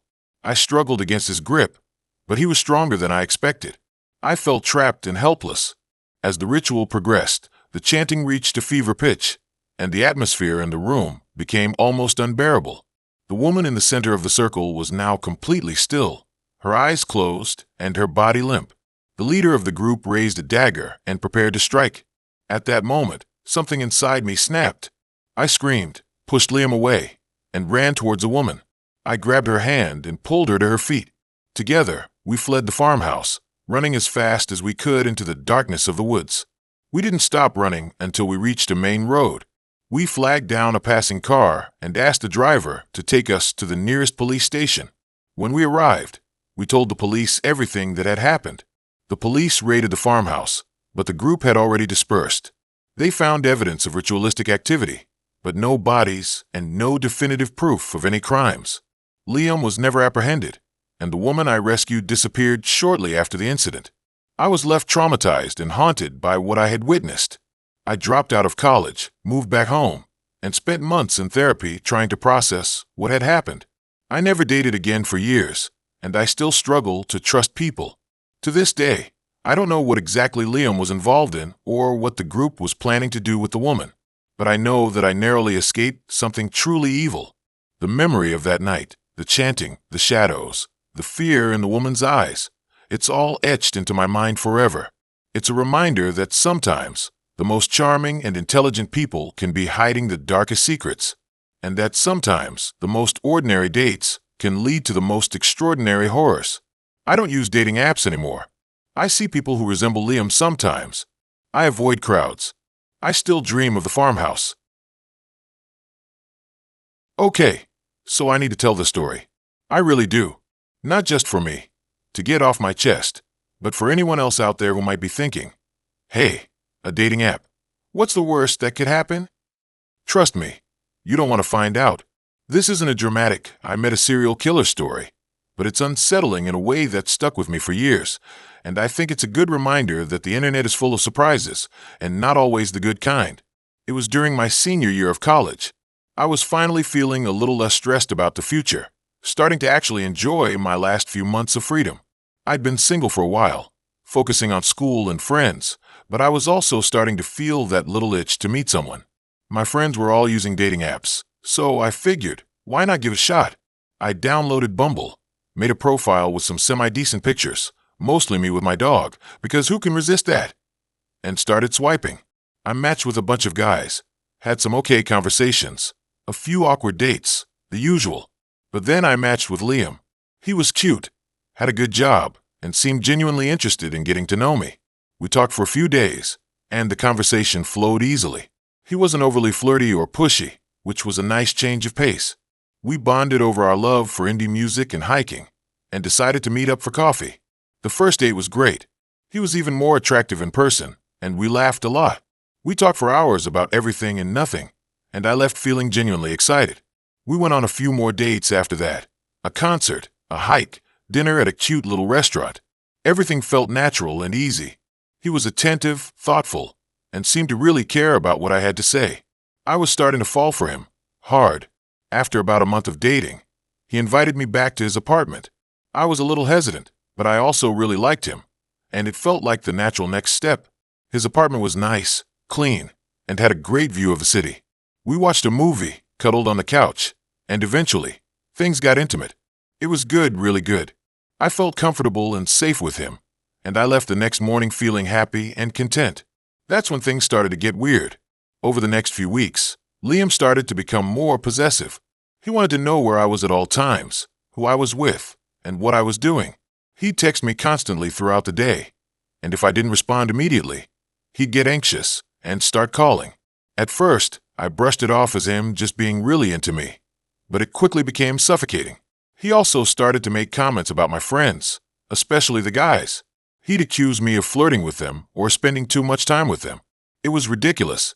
My friends were like my family, and I would never do anything to jeopardize those relationships. But he was convinced that I was hiding something from him. One night, we were at a party at my friend's house, and Liam was being particularly clingy. He followed me around the entire night, not letting me out of his sight. I tried to talk to him about it, but he just got defensive and accused me of being cold and distant. We ended up getting into a huge argument, and I stormed out of the party. He followed me home and continued to yell at me in my apartment. He accused me of cheating on him, of lying to him, of not loving him enough. I was terrified. I had never seen him like this before. He was like a completely different person. I told him to leave, but he refused. He wouldn't leave until I admitted that I was cheating on him. I was trapped. I didn't know what to do. I tried to reason with him, but he wouldn't listen. He just kept yelling and screaming, his face red with anger. Finally, I broke down and started crying. I told him that I wasn't cheating on him, that I loved him, that I just needed some space. He seemed to calm down a little bit after that. He apologized for yelling at me and said that he was just scared of losing me. I didn't believe him, but I was so exhausted and scared that I just wanted him to leave. I told him that I forgave him and that everything was okay. He finally left, but not before giving me a long, lingering hug that made my skin crawl. The next day, I broke up with him. It was one of the hardest things I've ever done, but I knew that I couldn't stay in a relationship with someone who made me feel so scared and controlled. He didn't take it well. He begged me to reconsider, promised to change, and even threatened to hurt himself if I left him. I stood my ground. I told him that it was over and that I never wanted to see him again. I thought that would be the end of it, but I was wrong. Over the next few weeks, Liam started to stalk me. He'd show up at my classes, at my job, at my apartment. He'd call me constantly, send me dozens of texts and emails, and even leave gifts on my doorstep. It was terrifying. I felt like I was being watched all the time. I changed my phone number, blocked him on social media, and even started taking different routes to school and work. One night, I was walking home from the library when I saw him standing across the street. He was just standing there, staring at me. I froze. I didn't know what to do. I started to run, but he chased after me. I ran as fast as I could, my heart pounding in my chest. I could hear his footsteps behind me, getting closer and closer. I finally made it to my apartment building and ran inside, slamming the door behind me. I locked all the doors and windows and hid in my bedroom, shaking with fear. I didn't sleep that night. I just lay in bed, listening for any sound, convinced that he was going to break in. The next day, I went to the police and filed a restraining order against him. It was a long and difficult process, but I knew that I had to do it. I was scared for my safety, and I didn't know what else to do. The restraining order helped a little bit. He stopped showing up at my school and work, but he continued to call and text me. He'd leave me voicemails, begging me to take him back, telling me that he loved me, and threatening to hurt himself if I didn't. I eventually had to get a new phone and change my email address. I also started seeing a therapist to deal with the emotional trauma of the experience. It took me a long time to feel safe again. I was constantly looking over my shoulder, afraid that he was going to show up. I had trouble sleeping, and I had nightmares about him. It's been years since that happened, and I'm doing much better now. I've moved to a new city, made new friends, and started a new life. But the experience still haunts me.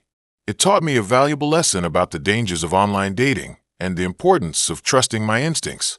I know that not everyone has a bad experience with dating apps. In fact, many people have found love and happiness through them. But I want to share my story to warn others about the potential risks. Be careful who you meet online. Trust your gut. And don't be afraid to walk away from a situation that makes you feel uncomfortable or unsafe. If someone is being too possessive, controlling, or manipulative, it's a red flag. Get out of the relationship as soon as possible. Don't try to fix them or change them. It's not your responsibility. Your safety and well-being are the most important things. I wish I had recognized the signs earlier. I wish I had trusted my instincts and walked away sooner. Maybe I could have saved myself a lot of pain and trauma. Please learn from my mistakes. Be careful out there. The dating world can be a scary place, and it's important to protect yourself. I hope that by sharing my story, I can help someone else avoid a similar experience. It's not worth the risk. Trust me. This is hard to talk about. I've never actually told anyone the whole story, not even my best friend Sarah. It's just too messed up, and I'm afraid of what people will think. But, maybe getting it out will help. It all started innocently enough. I was in my early 20s, fresh out of college, living in a new city, and totally clueless about dating. I'd had a couple of relationships in high school, but nothing serious, and college was mostly focused on studying and trying to survive. So, when I finally had some free time and a little bit of confidence, I decided to give online dating a shot. I signed up for one of those dating apps, spent hours crafting the perfect profile, and started swiping. It was mostly a bust, filled with awkward conversations and even more awkward dates. But then I matched with Liam. He was different. He wasn't conventionally handsome, but he had this intense, magnetic energy about him. Dark hair, piercing blue eyes, and a smile that could make you melt. His profile was full of travel photos and quotes from obscure books, which immediately intrigued me. We started chatting, and it was like nothing I'd ever experienced before. He was intelligent, witty, and genuinely interested in getting to know me. We talked about everything, our dreams, our fears, our favorite movies, everything. He made me feel seen, heard, and understood in a way that no one ever had before. After a week of nonstop texting and phone calls, we decided to meet up. He suggested the small, intimate Italian restaurant downtown, which was perfect. The date was magical. The conversation flowed effortlessly, the food was amazing, and the chemistry between us was undeniable. He was even more charming in person, and I found myself completely captivated by him. At the end of the night, he walked me back to my apartment, and we shared the most incredible kiss I'd ever had. It was like something out of a movie. I was completely smitten. We started seeing each other constantly after that. Every date was an adventure. Every conversation was deep and meaningful, and every moment felt like a dream. He took me to art galleries, hidden speakeasies, and concerts by bands I'd never heard of. He introduced me to new foods, new ideas, and a whole new way of looking at the world. He made me feel alive, vibrant, and like anything was possible. He was everything I thought I wanted in a partner: intelligent, passionate, adventurous, and deeply caring. But there were also little things that I initially brushed off as quirks or eccentricities. But that started to add up over time. He was incredibly private. He never talked about his family, his past, or his friends. He was always vague about his job, only saying that he worked in finance. He avoided social media like the plague and seemed uncomfortable whenever I tried to take pictures of us together. He was also incredibly possessive.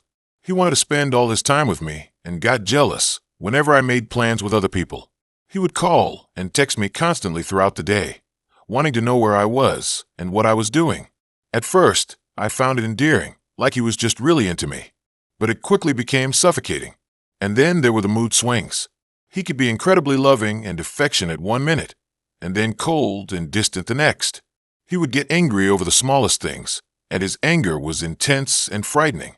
He never physically hurt me, but his words could be incredibly cutting and cruel. He would apologize profusely afterward, showering me with affection and promises that it would never happen again. And I would believe him. I wanted to believe him. I was so deeply in love with him that I was willing to overlook all the red flags. I told myself that he was just damaged, that he'd been hurt in the past, and that I could fix him with my love. Stupid, I know. One night, we were at his apartment, watching a movie. He lived in this old, run-down building in a less-than-desirable part of town. His apartment was sparsely furnished and dimly lit, which I always found a bit unsettling. We were cuddling on the couch when my phone rang. It was Sarah. I answered it, and we started chatting about some work stuff. Liam immediately tensed up. He started fidgeting and glaring at me. When I hung up, he exploded. He accused me of not paying attention to him, of prioritizing my friends over him, of not loving him enough. I tried to calm him down, but it was no use. He was completely out of control. He started yelling and pacing around the room, his eyes wild with anger. I was terrified. I'd never seen him this angry before. I told him I was going to leave, but he grabbed my arm, his grip tight and painful. He pulled me back onto the couch and started screaming in my face.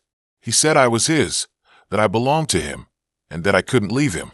I started crying, begging him to let me go. He finally released my arm, but he wouldn't let me leave the apartment. He locked the door and hid the keys. I was trapped. He kept me there for 3 days. 3 days of emotional and psychological torment. He would alternate between showering me with love and affection and verbally abusing me, telling me how worthless and unlovable I was. He wouldn't let me sleep, eat, or shower.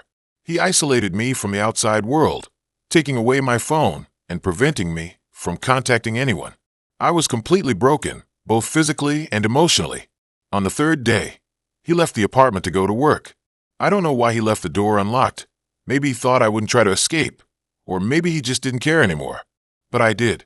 As soon as I heard the door click shut, I ran. I ran out of the apartment, down the stairs, and into the street. I didn't stop running until I reached a police station. I told them everything. They took me to a hospital, where I was treated for dehydration, exhaustion, and emotional trauma. They launched an investigation, but Liam was gone. He disappeared without a trace. They never found him. That was 5 years ago. I've tried to move on, to rebuild my life, but it's been hard. I still have nightmares about him, about being trapped in that apartment. I still struggle with trust issues and intimacy. I've been in therapy for years, and it's helped, but the scars are still there. I haven't dated anyone since Liam. I'm too afraid. Afraid of getting hurt again. Afraid of making the same mistake. I know it's not healthy, but I can't help it. He took something from me that I don't know if I'll ever get back. My innocence, my trust, my sense of safety. I just want to be normal again. I want to be able to trust people, to fall in love, to have a happy life. But I don't know if that's possible anymore. I'm still looking over my shoulder, waiting for him to reappear, to come back and finish what he started. I know it's irrational, but I can't shake the feeling that he's still out there, watching me, waiting for the right moment. The dating app pinged on my phone, another notification in a sea of digital connections. I usually ignored them, the endless parade of faces blurring together into a meaningless stream of potential somethings. But today was different. I was bored, restless, and nursing a particularly nasty breakup. My best friend Maya had practically forced me to re-download the app, promising it would be a distraction, a way to feel seen again. So, with a sigh, I opened the app and started swiping. His profile was simple, unassuming. A picture of him hiking, another of him laughing with friends around a bonfire. His bio was even less revealing, just a few lines about enjoying good coffee and even better conversation. Nothing flashy, nothing overtly trying to impress, just normal. And maybe that's what caught my attention. I was so tired of the carefully curated images, the boastful bios, the desperate attempts to project an ideal self. He seemed real. We matched, and I braced myself for the usual awkward opening line. Instead, he messaged me a quote from a book I'd mentioned on my profile, a book I hadn't thought anyone else even knew. It was a clever, thoughtful gesture, and I found myself smiling for the first time in days. His name was Alex, and we started talking. Not the casual, superficial chatter that usually filled these exchanges, but real, honest conversation. We talked about our dreams, our fears, our families, our pasts. We talked for hours, late into the night, until the lines between the digital world and reality began to blur. He was funny, intelligent, and surprisingly insightful. He listened, really listened, and he made me feel seen in a way I hadn't felt in a long time. After a week of constant texting, he asked me out. I hesitated. I'd been burned before, lured in by online personas that crumbled under the weight of real-life interaction. But there was something different about Alex, something that made me want to take a chance. We met at a small, cozy bookstore cafe in my neighborhood. He was even more attractive in person, with kind eyes and a disarming smile. The conversation flowed effortlessly, as if we'd known each other for years. We talked about everything and nothing, laughing and sharing stories like old friends. He was just as genuine and engaging in person as he had been online. By the end of the night, I was completely smitten. We started seeing each other regularly. We went to art museums, explored hidden coffee shops, and spent hours walking through the park, lost in conversation. He introduced me to his friends, who were equally warm and welcoming. He seemed to genuinely care about me, about my thoughts and feelings. He made me feel safe, valued, and loved. For the first time in a long time, I felt like I could truly be myself, without fear of judgment or rejection. Things were moving fast, maybe too fast, but I couldn't bring myself to care. I was falling hard for Alex, and I couldn't imagine my life without him. He seemed to feel the same way. He told me he loved me after only a month, and I surprised myself by saying it back without hesitation. It was a whirlwind romance, a fairy tale come to life. I was convinced that I'd finally found my happily ever after. But fairy tales, as I was about to learn, are rarely what they seem. The first red flag was subtle, almost imperceptible. It started with small inconsistencies in his stories, details that didn't quite add up. He'd contradict himself, forget things he'd told me, or offer explanations that sounded rehearsed. I brushed it off as forgetfulness, a side effect of his busy schedule. Then there were the late-night phone calls, hushed conversations he'd have in another room, always claiming it was work-related. He became more secretive, more guarded. He started spending less time with me, citing work commitments or family obligations. I tried to talk to him about it, to express my concerns, but he'd always deflect, dismissing my fears as irrational or insecure. He'd reassure me that everything was fine, that he loved me, that I was imagining things, and I wanted to believe him, desperately. But the doubts kept creeping in, gnawing at my peace of mind. I started snooping, something I never thought I'd do. I checked his phone, his email, his social media accounts. I found nothing, absolutely nothing. He was meticulous, careful to cover his tracks. My anxiety grew with each passing day. I couldn't sleep, couldn't eat, couldn't focus on anything but the growing suspicion that something was terribly wrong. I felt like I was losing my mind, trapped in a nightmare I couldn't escape. Finally, I decided to confront him. I waited for him to come home from work, my heart pounding in my chest. When he walked through the door, I took a deep breath and told him I needed to talk. He seemed surprised, uneasy. He asked what was wrong, but I could see the guilt in his eyes. I told him about the inconsistencies, the secrets, the doubts that were consuming me. I asked him to be honest with me, to tell me the truth, no matter how painful it might be. He hesitated, then sighed, running a hand through his hair. He admitted that he hadn't been entirely honest with me, that there were things he'd been keeping from me. He claimed it was to protect me, to spare me the pain, but I knew that wasn't true. I demanded to know what he was hiding, and he finally broke down, confessing a truth so shocking, so bizarre, that it shattered my world. He wasn't who he said he was. His name wasn't Alex. His job wasn't what he described. His life wasn't the carefully constructed facade he'd presented to me. He was living a lie, a meticulously crafted deception designed to lure me in, to gain my trust, to use me. He was part of a group, a cult maybe. He didn't offer many details, and I didn't want to know them. They sought out vulnerable women, those who were lonely, heartbroken, or searching for something more. They preyed on their emotions, their vulnerabilities, their desires. They offered them a sense of belonging, a sense of purpose, a sense of love. But it was all a lie, a carefully orchestrated manipulation designed to control them, to exploit them, to sacrifice them. He'd been assigned to me, tasked with winning my affection, gaining my trust, and ultimately delivering me to them. He claimed he'd fallen in love with me, that he couldn't go through with it, that he wanted to protect me. But I didn't know what to believe. I ordered him out of my apartment, screaming at him to leave and never come back. I called the police, but they dismissed my claims as the ramblings of a heartbroken woman. I had no proof, no evidence, just a story that sounded too outlandish to be true. I changed my locks, disconnected my phone, deleted my social media accounts, and went into hiding. I moved to a new city, started a new life, trying to forget the nightmare I'd narrowly escaped. But the fear never truly leaves you. The trust is broken, the innocence lost. I'm constantly looking over my shoulder, suspicious of every stranger, haunted by the knowledge that someone I loved, someone I trusted, was willing to betray me in the most unimaginable way. The dating app remains uninstalled on my phone, a stark reminder of the dangers that lurk beneath the surface of our digital connections. I crave connection, I long for love, but I'm terrified of opening myself up again, of falling prey to another carefully crafted deception. What started as a normal day, a simple swipe on a dating app, turned into a chilling reminder that sometimes the monsters we fear aren't hiding in the shadows, but smiling at us across the table, whispering sweet nothings into our ears. And sometimes the greatest danger lies not in the darkness, but in the false light of a love that isn't real. The normal day ended in someone's truth and deception. I don't know what's worse, the deception or the truth. I met him on OkCupid. I know. Dating apps are a dime a dozen these days. But back then, OkCupid felt different, more thoughtful, less swipe happy.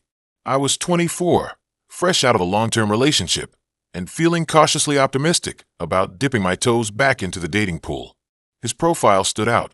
He was a writer, loved old movies, and had this slightly brooding, intellectual vibe that I found strangely appealing. We messaged back and forth for a couple of weeks, and the conversations were genuinely engaging. He wasn't just trying to get into my pants. He seemed genuinely interested in getting to know me. His name was Julian, and he was everything I thought I wanted in a partner. Smart, funny, and a little bit mysterious. Our first date was at a used bookstore. He picked me up in his beat-up Volvo, which I somehow found charming rather than off-putting. We spent hours browsing the shelves, talking about our favorite authors, and debating the merits of different film directors. He bought me a first edition of The Picture of Dorian Gray, which, in retrospect, should have been a major red flag. The next few weeks were a whirlwind of romantic dates, art galleries, vintage shops, late-night coffee runs. He was incredibly attentive, always remembering small details about things I'd mentioned in passing. He wrote me poems, left me little notes, and cooked me elaborate dinners. It felt like something out of a movie. I was falling hard and fast, but there were always these unsettling undercurrents. He was intensely private about his past. Whenever I asked about his family or previous relationships, he would deflect, saying he preferred to focus on the present. He also had a strange fascination with darkness, both literally and figuratively. He loved horror movies, morbid art, and anything with a gothic aesthetic. He'd often talk about the beauty of decay, the allure of the macabre. It was intriguing at first, but it gradually started to feel off. One night, we were at his apartment, watching an old black and white film. He lived in a converted warehouse in a slightly derelict part of town. The space was filled with antique furniture, strange artifacts, and bookshelves overflowing with dark and obscure literature. During a particularly intense scene in the movie, he turned to me and said, "You know, I think people are most beautiful when they're broken." I remember feeling a shiver run down my spine. Broken? I asked, "What do you mean?" He just smiled enigmatically. Fragile, vulnerable, real. That's when you see their true essence. I tried to laugh it off, but his words lingered in my mind. It felt like he was saying something more than just a casual observation about human nature. It felt like a statement of intent. As our relationship progressed, his behavior became increasingly controlling. He started dictating what I wore, who I spent time with, and what I did with my free time. He'd get jealous if I even mentioned another man's name. He insisted that we spend every waking moment together, isolating me from my friends and family. At first, I chalked it up to passion. I told myself he was just deeply in love and didn't want to lose me. But then the jealousy turned into possessiveness, and the possessiveness turned into manipulation. He'd use guilt trips, emotional blackmail, and even threats to keep me in line. One afternoon, I was at my apartment, getting ready to go out with some friends for dinner. He called me, his voice tight with anger. "Where are you going?" he demanded. "I told you," I said, trying to keep my voice steady. "I'm going out with Sarah and Emily." "I don't want you going out with them," he said. "I need you here. With me." "Julian, I haven't seen them in weeks," I said. "I'm going." There was a long pause. "If you leave," he said softly, "I don't know what I'll do." I hung up the phone, my hands shaking. I knew he was manipulating me, but I couldn't shake the feeling that he was capable of anything. I canceled my plans with my friends and stayed at home, waiting for him to arrive. That night, he showed up with a bouquet of flowers and a contrite apology. He swore he'd never try to control me again. He said he just loved me so much that he was afraid of losing me. I wanted to believe him. I really did. But deep down, I knew things would never be the same. The turning point came a few weeks later. We were at his apartment again, and he was drunk. He started ranting about how much he hated my friends, how they were trying to steal me away from him. He accused me of flirting with other men, of not loving him enough. I tried to calm him down, but he wouldn't listen. He grabbed my arm, his grip tightening. "You're mine," he hissed. "You belong to me." I tried to pull away, but he wouldn't let go. His eyes were wild, his face contorted with rage. I was terrified. "Julian, you're hurting me," I said, my voice trembling. He didn't respond. He just kept squeezing my arm, his grip becoming more and more painful. I was starting to panic. I didn't know what he was capable of. In a moment of desperation, I kicked him in the shin. He yelped in pain and released my arm. I ran out of the apartment, not stopping until I reached my own building. I spent the night huddled in my bed, crying. I couldn't believe what had happened. I couldn't believe I had let myself get into this situation. The next morning, I went to the police. I told them everything. The controlling behavior, the threats, the physical abuse. They took my statement and promised to investigate. I never heard from Julian again. He disappeared. The police couldn't find him, couldn't track him down. It was like he had vanished into thin air. Years have passed since then. I've moved on with my life, but the experience still haunts me. I still have nightmares about him, about his possessive eyes and his tightening grip. I still find myself scanning crowds, looking for his face. I've learned a lot about myself since then. I've learned that I'm stronger than I thought I was. I've learned that I deserve to be treated with respect and kindness. And I've learned that sometimes, the most charming people are the most dangerous. I still use dating apps, but I'm much more cautious now. I pay attention to the red flags. I trust my gut, and I never, ever forget that first edition of The Picture of Dorian Gray. It serves as a constant reminder of the darkness that can lurk beneath the surface, the darkness that I almost let consume me. I still believe in love, but I know now that love shouldn't be possessive or controlling. Love should be about freedom and trust. And most importantly, love should never, ever hurt. It took a horrific experience for me to realize that, and it is a lesson that I will never forget. The world has a darkness that is unseen until one gets close enough, and some do not ever realize until it is too late. He was my nightmare, and a warning for any future relationships. Okay, so, I'm not usually one to share super personal stuff online, but this experience, I don't know. I feel like I need to get it out there. Maybe as a warning, maybe just to feel like I'm not the only one who's ever gone through something like this. It's about a dating app encounter. One that went from kinda awkward to downright terrifying in a way I never thought possible. I'd been single for a while, not actively looking, but open to the idea if the right person came along. A friend convinced me to download SparkMatch, a dating app that was supposed to be all about meaningful connections or something. I made a profile, added a few decent pictures, wrote a witty bio, the usual drill. Honestly, I didn't expect much. Then I matched with a guy named Alex. He seemed normal, good-looking, decent job, shared some of my interests based on his profile. We started chatting, and the conversations were actually pretty good. He wasn't just sending one-word answers or cheesy pickup lines.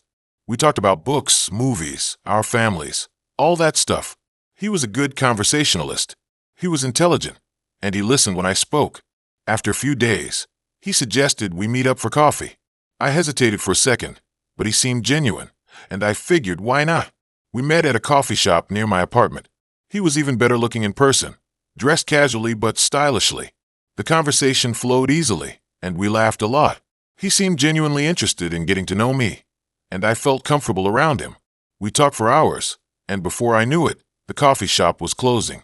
He walked me back to my apartment, and we said goodnight. It was a good date, a really good date. I was actually excited for the first time in a long time. We went on a few more dates over the next couple of weeks. We went to a museum, saw a movie, even went for a hike. Each time, I felt more and more comfortable with him. He was kind, considerate, and seemed genuinely interested in me. He always walked on the outside of the sidewalk when we walked next to cars, and he always made sure that I got in safely after our dates. I was starting to really like him. I was starting to trust him. Then, things started to get weird. It started small. He'd show up at places I mentioned I'd be, like the bookstore or the park. I thought it was a coincidence at first. Maybe he just liked those places too. But then it started happening more and more frequently. It got to the point where if I mentioned going somewhere, he'd magically appear.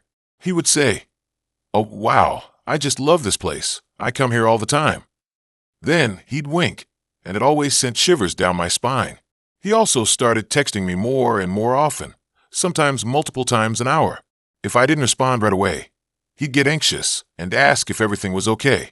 He would ask me where I was, what I was doing, and who I was with. I'm not going to lie, it was getting a little annoying. One night, after a date, he walked me back to my apartment as usual. As I was unlocking my door, he asked if he could come in. I hesitated. We hadn't really talked about taking things to the next level, and honestly, I wasn't sure if I was ready. I told him I was tired and that I had an early meeting the next day. He seemed disappointed but accepted it. He gave me a quick hug and said goodnight. The next morning, I woke up to a text from him. "Good morning, beautiful. Hope you slept well. Thinking of you." It was sweet, but also a little much. I responded with a simple good morning. And what about my day? Later that day, I went to the grocery store to pick up a few things. As I was browsing the produce section, I felt someone staring at me. I looked up and saw Alex standing a few feet away, smiling. "Hey, fancy seeing you here," he said. I forced a smile and said, "Yeah, what a coincidence." We chatted for a few minutes, and then he offered to help me carry my groceries to my car. I accepted, but I couldn't shake the feeling that he was following me. That night, I was watching TV when I heard a knock on my door. I looked through the peephole and saw Alex standing there, holding a bouquet of flowers. I hesitated for a moment, then opened the door. "What are you doing here?" I asked, trying to keep my voice neutral. He stepped inside and said, "I wanted to surprise you." He handed me the flowers, and I took them, but I wasn't happy. "Alex, you can't just show up at my apartment unannounced," I said, my voice starting to rise. He stepped closer to me and said, "But I wanted to see you." He looked at me with these wide eyes that screamed infatuation, and I felt really uncomfortable. "Alex, I appreciate the gesture, but I need some space." "You're being a little intense," I said, choosing my words carefully. His expression changed. His eyes narrowed, and his smile disappeared. "Intense? What do you mean, intense? I just care about you. More than anyone else." I took a step back. He was starting to scare me. "Alex, I think you should leave." He didn't move. He stood there, staring at me with this intense, unsettling gaze. I reached for my phone, my hand shaking. "I'm going to call the police if you don't leave," I said, my voice trembling. That seemed to snap him out of it. He looked around the apartment, his eyes darting nervously. "Fine," he said, his voice cold. "But you'll regret this."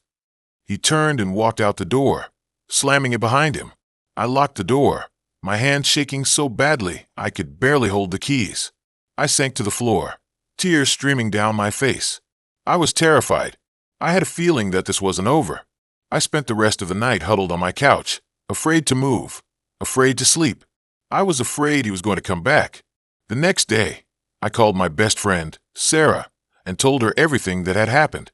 She was horrified. She told me to go to the police and file a restraining order. I hesitated. I didn't want to cause trouble, and I didn't want to believe that Alex was actually dangerous. But Sarah was adamant. She said I needed to protect myself. I took her advice and went to the police station. I told them everything, showed them the text messages, and explained how Alex had been following me. The police took my statement and said they would look into it. That night, I stayed at Sarah's apartment. I was too afraid to go back to my own place. I barely slept. Every time I closed my eyes, I saw Alex's face, his eyes filled with that unsettling intensity. The next morning, I went back to my apartment with Sarah. We packed a bag of clothes and essentials. I wasn't going back there anytime soon. As we were leaving, I noticed something strange. There was a small, handwritten note stuck to my door. I carefully peeled it off and read it. The note said, "I'm always watching." I felt a chill run down my spine. I showed the note to Sarah, and her face turned pale. We immediately went back to the police station and showed them the note. They took it as evidence and said they would increase patrols in my neighborhood. For the next few weeks, I stayed with Sarah. I barely went outside, and I was constantly looking over my shoulder. The police weren't able to locate Alex. It was like he had vanished. I was living in constant fear, wondering when he would resurface. Then, one night, I got a phone call from an unknown number. I hesitated to answer it, but curiosity got the better of me. "Hello," I said, my voice trembling. There was silence on the other end of the line. Then a soft, raspy voice said, "I told you you'd regret it." The line went dead. I knew it was him. I knew it was Alex. I called the police, hysterical. They told me to stay put, and that they would send an officer to Sarah's apartment. While I was waiting, I started getting text messages from Alex. He was sending me pictures of myself, taken from inside Sarah's apartment. He was watching me. He was close. The police arrived a few minutes later. They searched Sarah's apartment and the surrounding area, but they couldn't find Alex. They said he was probably using a burner phone, and that he was likely moving around to avoid being caught. I felt completely helpless. I was trapped in this nightmare, and I didn't know how to escape. A few days later, I decided to take matters into my own hands. I couldn't live like this anymore, constantly looking over my shoulder, afraid of what Alex might do. I hired a private investigator to track him down. I told him everything, gave him all the information I had, and begged him to find Alex before he hurt me or someone else. The investigator was good. Within a week, he had located Alex. He was living in a small town a few hours away, working at a hardware store. The investigator contacted the police, and they arrested Alex. He was charged with stalking, harassment, and making terroristic threats. I had to testify at the trial. It was the most terrifying experience of my life. Seeing Alex in the courtroom, knowing that he had been watching me, terrorizing me, made me sick to my stomach. But I stood my ground. I told the truth, and I didn't let him intimidate me. Alex was found guilty on all counts. He was sentenced to several years in prison. I finally felt like I could breathe again. I finally felt safe. It's been a few years since then, and I'm still dealing with the trauma of what happened. I have trouble trusting people, and I'm always a little on edge. I still have nightmares sometimes, but I'm also stronger than I ever thought possible. I survived something truly terrifying, and I came out on the other side. I'm sharing this story because I want other women to know that they're not alone. If you're in a situation that feels unsafe, trust your instincts. Don't be afraid to ask for help. And never, ever give up on yourself. Dating apps can be a fun way to meet people, but always be cautious. Meet in public places. Tell a friend where you're going, and listen to your gut. If something feels off, it probably is. Your safety is the most important thing. I've only told a few people bits and pieces, and I've never really put the whole story together. It's not something I'm proud of, or even something I fully understand. It just happened, and it messed me up pretty badly. It started like any other online dating story, I guess. I was in a rut, freshly single after a long, boring relationship that fizzled out more than ended. I was lonely, honestly. All my friends were coupled up, and I was tired of being the third wheel, the extra person at dinner. So, I did what everyone else does. I downloaded an app. Not Tinder, something a little more curated, I guess you could say. The kind of app where people put a little more effort into their profiles. The kind where you're supposed to be looking for something real. I don't know why I thought that would work for me, but I was grasping at straws. Anyway, I swiped and scrolled, and after a few weeks of dead-end conversations and awkward coffee dates, I matched with Liam. He seemed different. He wasn't conventionally attractive. Not in that chiseled jaw, six-pack kind of way. He was kind of lanky, with a mop of dark hair that always seemed to fall in his eyes, and this quiet, almost shy smile. But there was something about his profile that drew me in. He wrote about hiking and old movies and volunteering at an animal shelter. He seemed genuine. We started messaging, and the conversation flowed so easily. He was smart, funny, and surprisingly insightful. He asked me about my hopes and dreams, my fears, the things that kept me up at night. It was like he could see right through me. And instead of being scared, I felt seen. We talked for a couple of weeks before we finally met up. He suggested a small, independent bookstore cafe. It was perfect. Cozy, quiet, filled with the smell of coffee and old paper. He was even more awkward and endearing in person. We talked for hours, about everything and nothing. I remember feeling this sense of relief, like I'd finally found someone who understood me. We started seeing each other regularly after that. Hiking on weekends, movie nights at my place, volunteering at the animal shelter with him. He was kind and considerate, always putting my needs first. He remembered the little things, like my favorite flowers or the way I took my coffee. It felt easy. Too easy, maybe. I started to feel uncomfortable. Not in a bad way, but I couldn't trust it. It felt fake.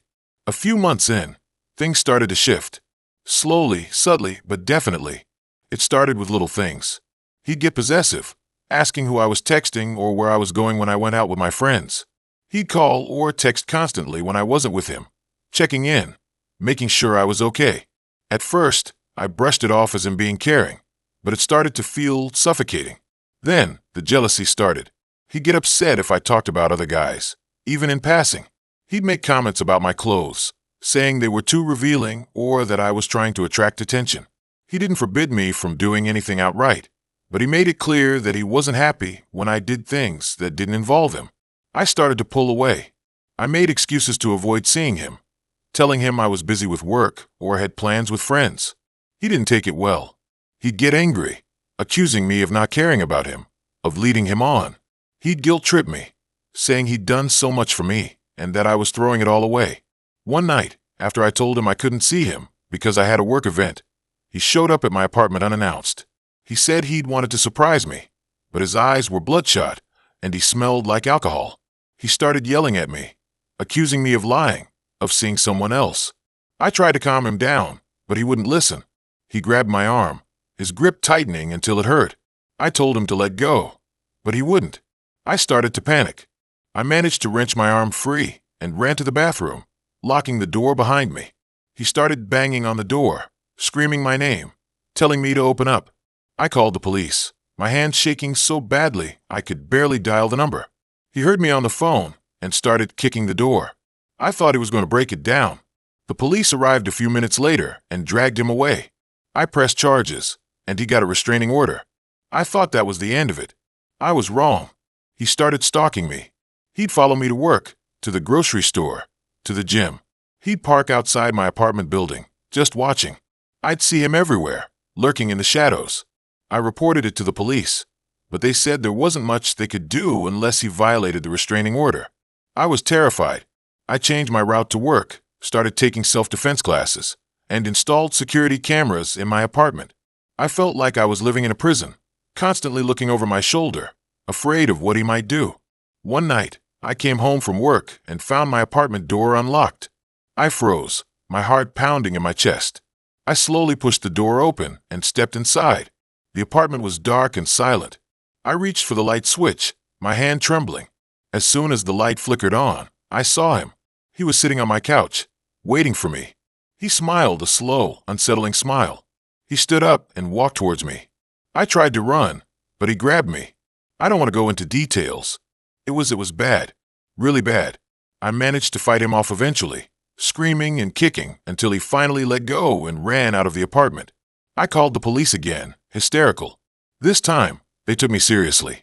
They launched a full-scale investigation and finally caught him a few days later. He was charged with multiple felonies and sentenced to several years in prison. I moved to a different city, changed my name, and started therapy. It's been years, but I still have nightmares. I still jump at sudden noises. I still struggle to trust people. I haven't been on a date since. I don't know if I ever will be. The thought of putting myself out there again, of being vulnerable, of trusting someone, it's just too much. Sometimes, I wonder if I'll ever be able to move on, if I'll ever be able to feel safe again. I try to focus on the positive, on the fact that I survived, that I'm still here. But it's hard. It's so hard. I blame myself sometimes. I think about all the red flags I ignored, all the warning signs I missed. I wonder if I could have done something differently, if I could have prevented it all from happening. But then I realized that it's not my fault. He was the one who was sick, the one who was twisted. I was just trying to find love, like everyone else. It's hard to believe in love after something like that. It's hard to believe in people. It's hard to believe in anything. I wanted to give a full and honest account of what happened. I don't know why I'm telling you this. Maybe it's because I need to get it off my chest. Maybe it's because I want to warn others, to let them know that these things can happen, even in the seemingly safe world of online dating. Just be careful. Please.